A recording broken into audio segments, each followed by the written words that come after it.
প্রার্থী মিতালি বাগ,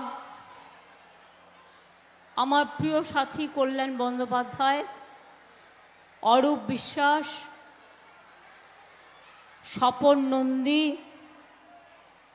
রমেন্দু, করবী মান্না, অরূপ ধারা, কৃষ্ণচন্দ্র সাঁতরা, মেহবুব রহমান সহ সব জেলা পরিষদ, গ্রাম সভা, পঞ্চায়েত সমিতি, মিউনিসিপ্যালিটি, ফ্রন্টাল অর্গানাইজেশন, এছাড়াও Arambagh, Khanakul 1-2, Arambagh 1, Pursurah block, Haripal block, chairman Arambagh পুরসভা, চন্দ্রকোনা ব্লক, সবাই নির্বাচনী এজেন্ট এবং টাউন চন্দ্রকোনা, রামজীবনপুর টাউন, তাদের সভাপতিরা সকলেই এখানে উপস্থিত আছেন। মিতালি শুরু করেছিল, কল্যাণ আগে বলেছে, কিন্তু আমার বক্তব্য আজকে সংক্ষিপ্ত।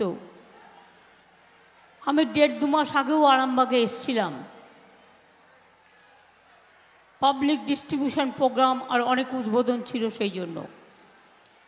আরামবাগ আমার কাছে নতুন কিছু নয়, অনেক পুরনো জায়গা। আজকে নতুনরা যারা এসছেন অনেকেই হয়তো ভুলে গেছেন আমরা যে আরামবাগকে দেখেছি, সে আরামবাগ আদৌ কি আগেকার আরামবাগের সাথে কোনো তুলনা চলে? চলে না। আরামবাগে যে রাস্তাঘাট করা হয়েছে, জয়রামবাটি কামারপুকুর থেকে শুরু করে 3000 কোটি টাকা রাস্তা হচ্ছে, তারকেশ্বর বিষ্ণুপুর রেল লাইন আমি করে দিয়ে গিয়েছিলাম।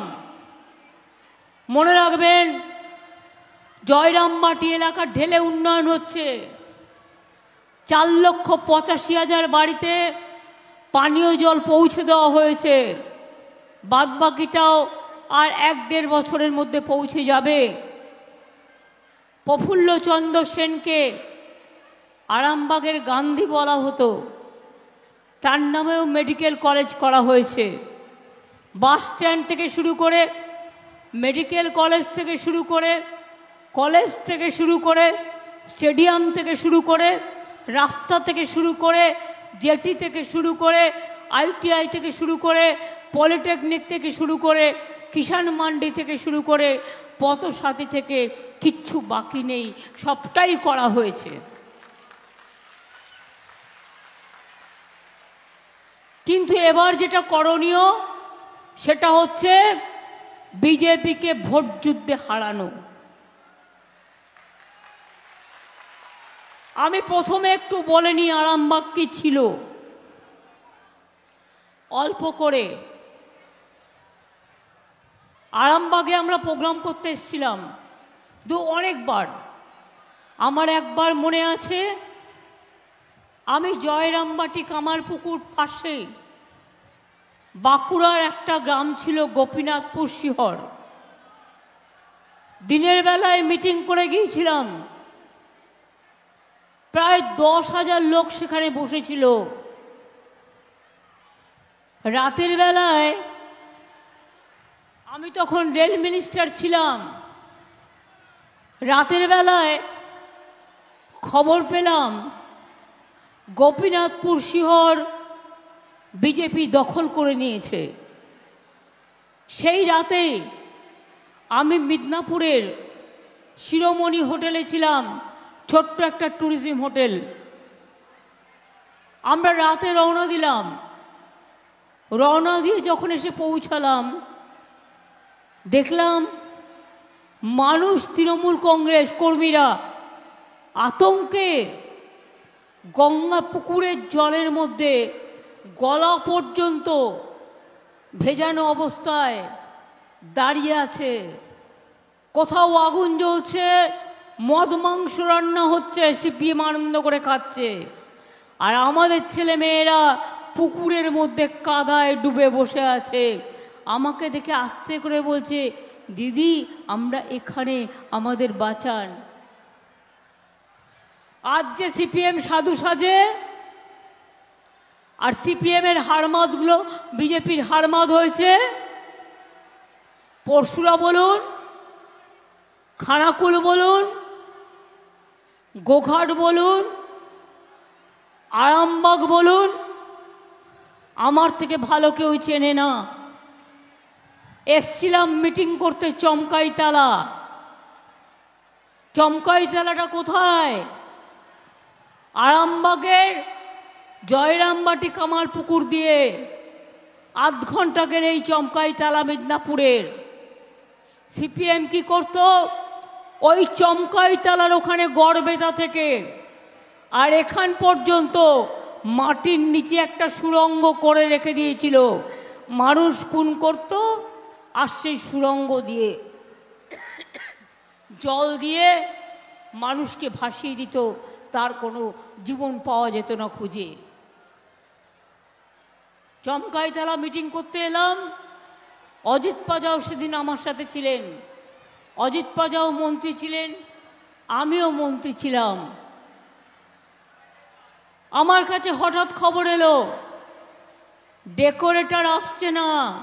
সিপিএম কে মাইক লাগাবে, মাইক ম্যানকে বলে দিয়েছে মাইক হবে না, ডেকোরেটর আসছে না। আমরা কলকাতা থেকে একটা ডেকোরেটর নিয়ে এলাম, মাইক ম্যান নিয়ে এলাম। মিটিং করতে করতে ছোট্ট স্টেজের মতো হলো, আমাদের স্টেজ কেটে দিল। এবার আমি তো চলে এলাম জয়রামবাটি কামারপুকুরের ওখানে একটা মিউনিসিপ্যালিটি একটা ছোট্ট গেস্ট হাউস ছিল 2-3 জনের থাকার। আমি সেখানে চলে এলাম। হঠাৎ খবর পেলাম অজিত পাজার ওপরে ওরা গুলি চালাচ্ছে, অজিত পাজাকে আটকে দিয়েছে। অজিত পাজা তখন এক্সটার্নাল অ্যাফেয়ার্স মিনিস্টার। আমি তখন ছুটে গেলাম এবং অজিত পাজাকে সাথে করে নিয়ে এলাম। এপারে অজিত পাজার গাড়ি, মাঝখানে একটা খাল, আর ওপারে সিপিএমের লোকেরা বন্দুক নিয়ে দৌড়চ্ছে, বোম নিয়ে দৌড়চ্ছে। আমি অজিতদাকে বললাম আপনি এগিয়ে যান, সব গাড়ি আটকে আছে, সব গাড়ি ছেড়ে তবে আমি যাব। আমি দেখলাম ঝাঁকে ঝাঁকে বন্দুকের গুলি আসছে। এপার থেকে বললাম চালা চালা, যত বন্দুক আছে চালা, আমি এখান থেকে সরব না, আমি সবাইকে নিয়ে তারপরে যাব। এই সিপিএম আজকে গদ্দার হারমাদদের সাথে গিয়ে হাত মিলিয়েছে বিজেপির সাথে। বিজেপির সব নেতা হচ্ছে সিপিএমের ওই গুন্ডারা। মনে রাখবেন, এরা এলাকায় জিতলে ত্রাস করে দেবে, ত্রাস। আমাকে আর বলবেন না কেন এখানে আবার চমকাইতলা হলো, কেন এখানে আবার গোপীনাথপুর হলো, কেন এখানে আবার শিয়র হলো। জয়রামবাটি কামারপুকুর মা শারদা মায়ের স্থান, রামকৃষ্ণ পরমহংসদেবের পবিত্র ভূমি। রাসবিহারী বোস থেকে শুরু করে কেশবচন্দ্র নাগ থেকে শুরু করে সমস্ত পবিত্র মানুষের পবিত্র জায়গা। কেশবচন্দ্র নাগ তারপরে আমার বাড়ির কাছে থাকতেন পাড়ায়, এখনও ওদের বাড়িটা আছে। আমি আপনাদের অ্যালার্ট করলাম, একটু সতর্ক করলাম, আগামী দিন যদি রক্তারক্তি না চান, শুনুন, আমাদের কেউ বদমাইশি করলে আমি ডেকে তাকে 2 থাপ্পড় মেরে তাড়িয়ে দিতে পারি, মানুষের ওপর কেউ যদি অত্যাচার করে। কিন্তু বিজেপি সেটা করবে না। সব সিপিএমের হারমাদ আজকে বিজেপি হয়ে গেছে, টাকা দিয়ে ভোট কিনছে। কাউকে 5,000, কাউকে 10,000, কাউকে 15,000 আর কাউকে 20,000। আর আমাদের যারা নেতৃবৃন্দ আছেন তাদের কাছে আমি বলবো, অনেক কষ্ট করে এই আরামবাগ উদ্ধার করা হয়েছে। মনে রাখবেন, আমি ছোট না ও ছোট, না আমি বড় না ও বড়, ডোন্ট কেয়ার, মানুষকে কেয়ার করুন, আর কোনো কিছু করবার প্রয়োজন নেই।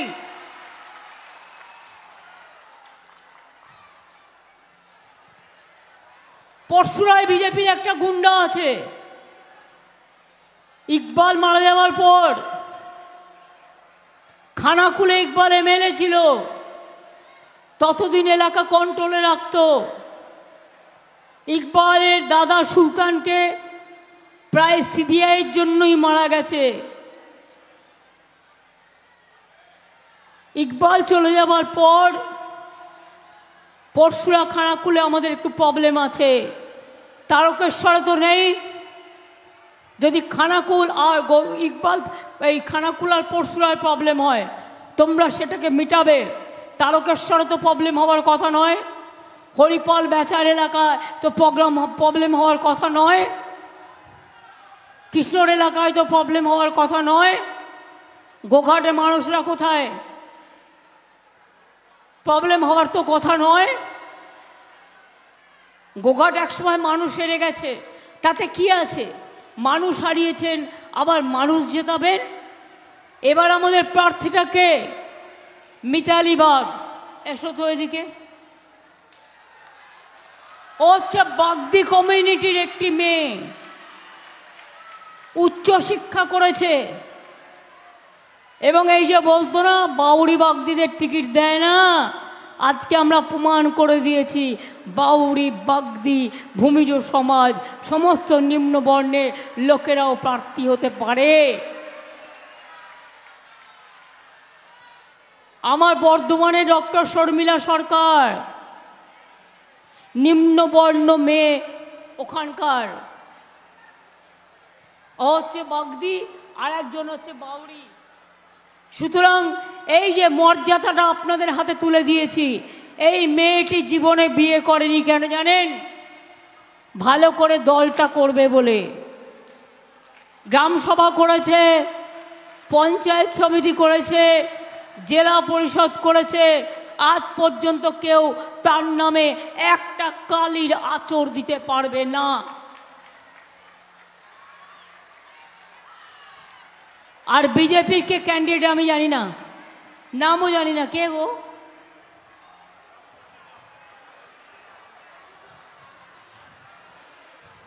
আমি জানি না।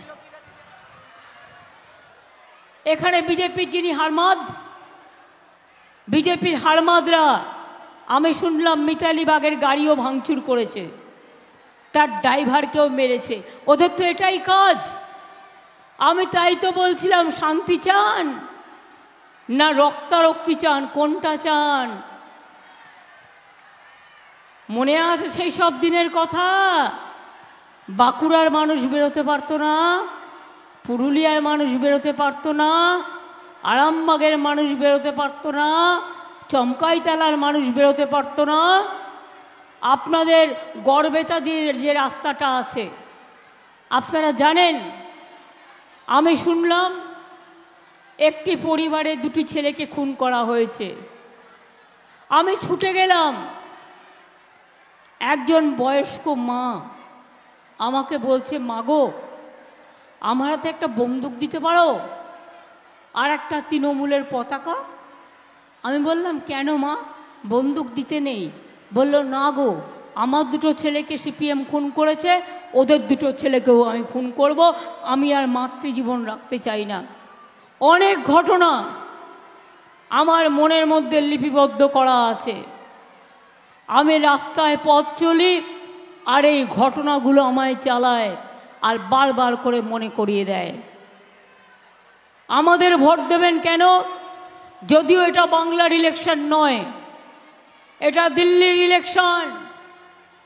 দিল্লির ইলেকশনে দিল্লিকে বদলাতে হবে, দিল্লিতে উল্টাতে হবে, দিল্লিকে পাল্টাতে হবে, দিল্লিকে পরিবর্তন আনতে হবে। দিল্লিতে বাংলা সরকারের সাথে যেন নরেন্দ্র মোদীরা তুলনা করবার চেষ্টা না করে। শুধু মিথ্যে কথা বলে। এবার বলুন, 2021-এর ইলেকশনের আগে আমরা কি বলেছিলাম? জিতলে লক্ষ্মীর ভান্ডার করে দেব। দিয়েছি কি দিইনি? এবং এখন আবার বলছি, এটা যতদিন বাঁচবেন ততদিন পাবেন। জিজ্ঞেস করুন কৃষকদের ভাতা 10,000 টাকা দিয়েছে কি দিইনি?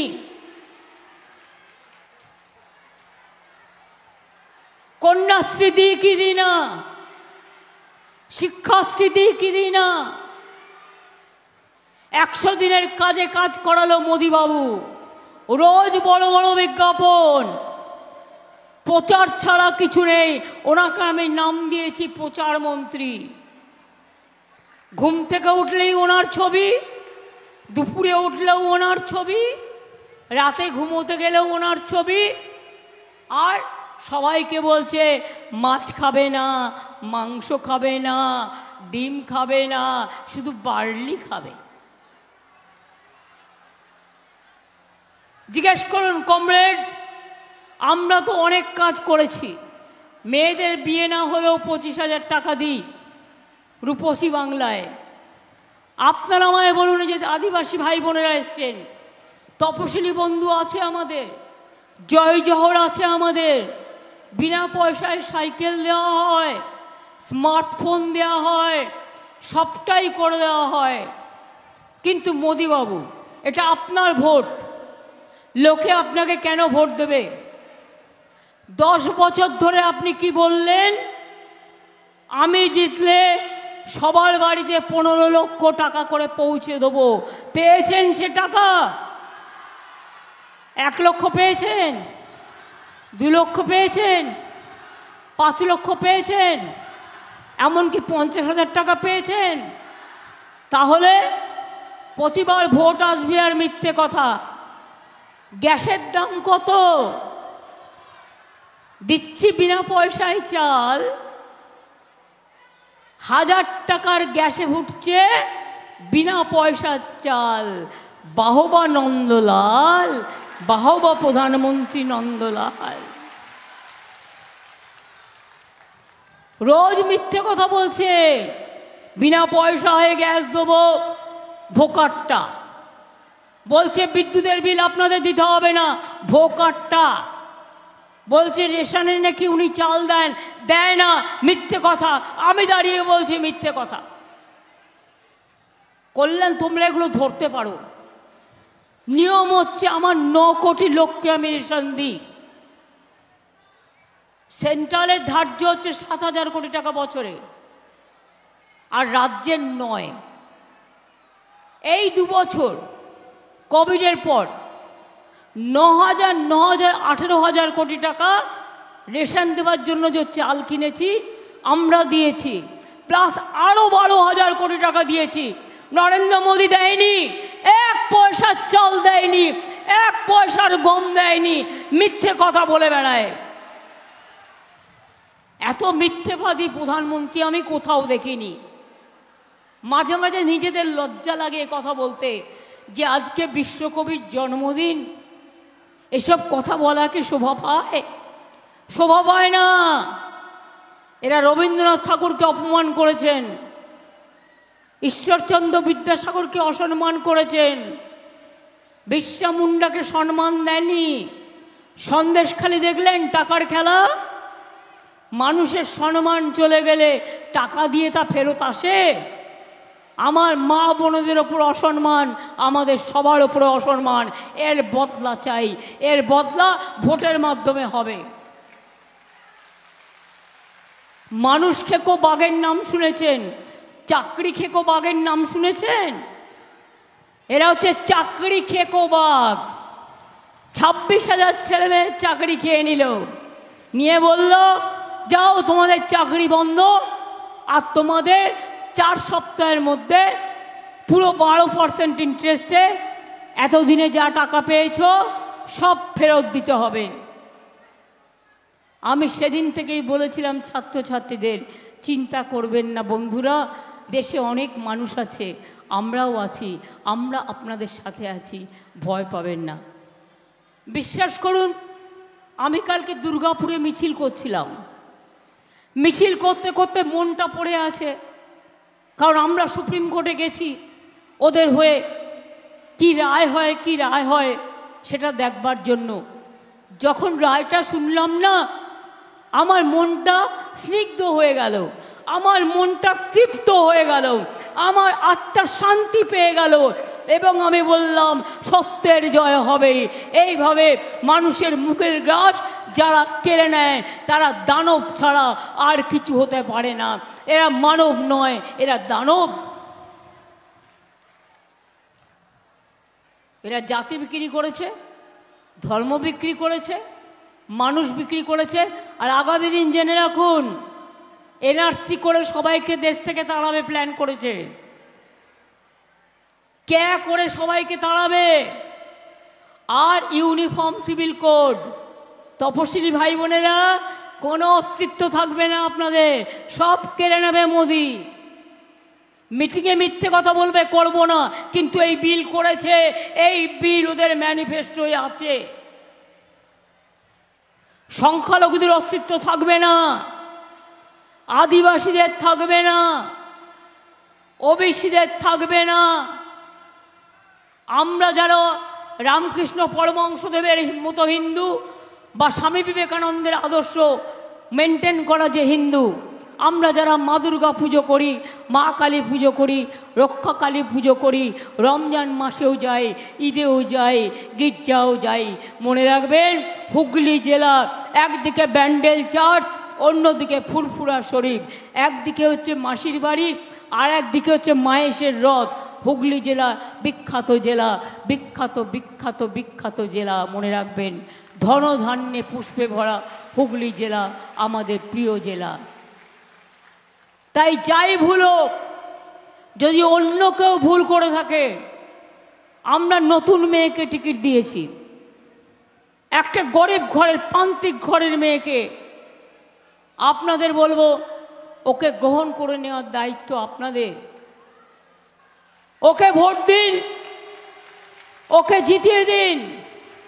আর আমার কথা এখান থেকে এটাকে পেনড্রাইভে তুলে নিয়ে রমেন্দুকে আমি বলছি, খানাকুল এবং পরশুরা যারা দায়িত্ব আছে তাদেরও গিয়ে এটা শোনাবে, গোঘাটেও শোনাবে। মেহবুব, তুমি একটু ভালো করে কাজ করবে, এখন তোমার অন্য কোনো কাজ নেই, করলেন একটু দু একটা মিটিং পারলে আমার এই আরামবাগ কেন্দ্র ঘুটে, তুমি তো গোঘাটে করেছো, এরকম কয়েকটা করে দেবে। আমরা চাই আরামবাগে মিতালি বাগ জিতুক। মিতালি বাগ জিতলে আপনাদের যদি রেল লাইন করে দিতে পারি, আরও 3000 কোটি টাকা দিয়ে একটা রাস্তা করে দিচ্ছি মোরগ্রাম থেকে একেবারে এই জয়রামবাটি কামালপুকুর থেকে হয়ে একদম নর্থ বেঙ্গল যাবে। 3000 কোটি টাকায় যাতে বন্যা না হয় আপনাদের এখানে, তার জন্য একটা পরিকল্পনা করা হচ্ছে, অনেক কাজ এগিয়ে গেছে। এছাড়াও আরামবাগ মাস্টার প্ল্যান প্রায় সমাপ্তির মুখে, রেল শুধু দুটো ব্রিজ করছে না বলে আমাদের টাইম লাগছে, আদারওয়াইজ আমরা অনেকটা কাজ করে দিয়েছি, বাদবাকিটাও করে দেবো। কি ভাই বোনেরা, খেলা হবে? কই ভাই বোনেরা জোরে বলছে না খেলা হবে? কৃষক শ্রমিক খেলা হবে? 100 দিনের টাকা দেয়নি, খেলা হবে? 100 দিনের জায়গায় কর্মশ্রী পাবেন, খেলা হবে? বাড়ি দেয়নি, 43 লক্ষ বাড়ি আমরা করেছি, এখনো পড়ে আছে, মোদি টাকা দেয়নি, বলে তৃণমূল নাকি চোর। আমি বলি, তৃণমূল যদি চোর হয় তাহলে তুই হচ্ছিস মাফিয়াদের একেবারে ঠাকুরদাদা।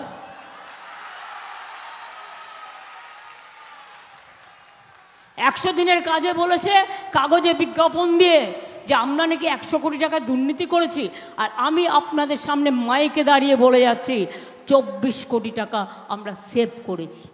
ওদের হাততালি দিয়ে আমাদের গভর্নমেন্টকে 1 নম্বর হয়েছি আমি 100 দিনের কাজে পরপর 5 বার। বাংলার কাজে বাড়িতে হয়েছে, ওদের দেওয়া সার্টিফিকেট।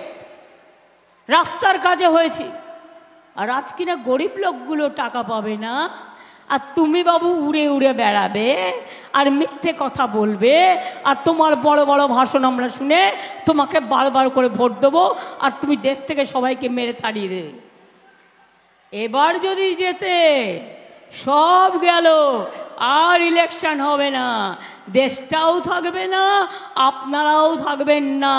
মোদি বৌদি দুই ভাই ছুটোছুটি করে, তাই দুজনে মিলে একজন আরেকজনকে বলবে, আরেকজনকে বলবে, শোন সবই তো বিক্রি করে দিলাম দেশটার, সংবিধানও বিক্রি করে দিলাম, এবার মানুষগুলোকেও বিক্রি করে দিই, চল আর ইলেকশন করার দরকার নেই, সবাইকে মেরে তাড়িয়ে দে, ভারতবর্ষটাকে আমরা কিনে নিই, চল। কিনে তো নিয়েছো, তাহলে কি করা উচিত? খেলা হবে,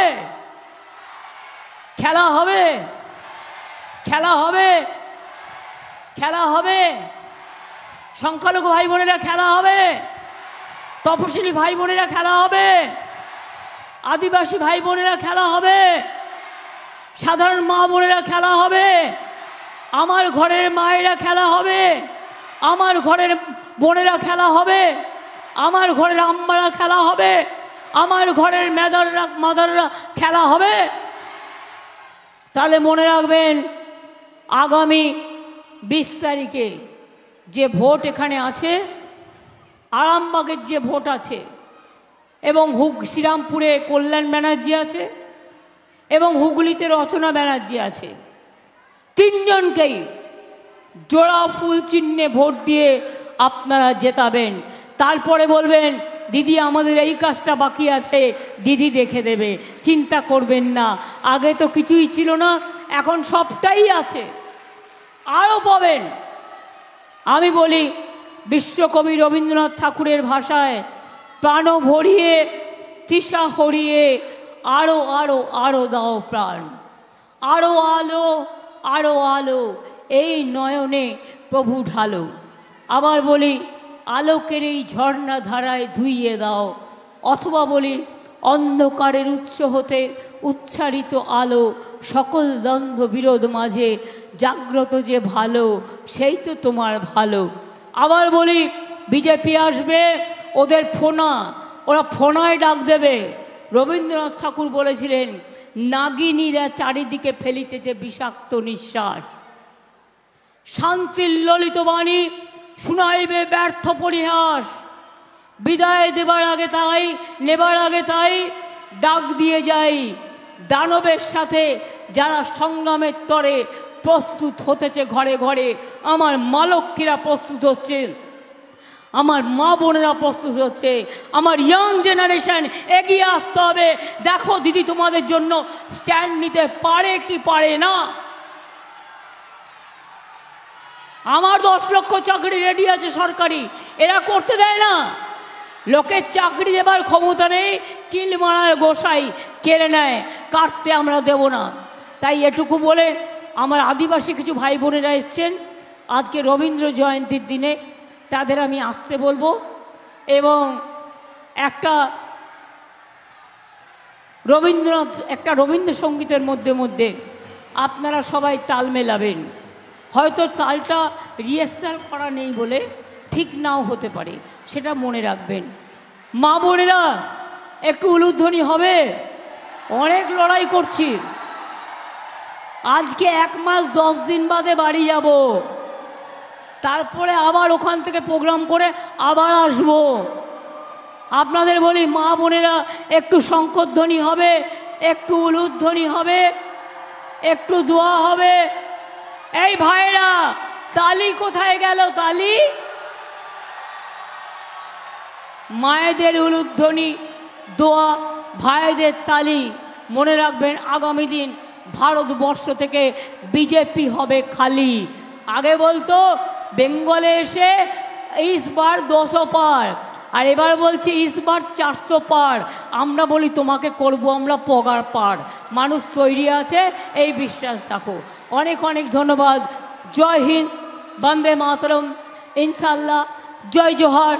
আপনাদের সকলকে প্রণাম, নমস্কার। মা শারদা, রামকৃষ্ণ পরমহংসদেব এবং যত আমার সাধু সন্তরা আছেন সকলকে আমার অনেক অনেক প্রণাম এবং আমার সম্মাননা জানিয়ে যাচ্ছি আজকের এই 25শে বৈশাখ শুভ দিনে। ভালো থাকবেন। জয় হিন্দ, বন্দে মাতরম, জোহার। ইনশাল্লাহ। জয় বাংলা, জয় বাংলা, জয় বাংলা, জয় বাংলা।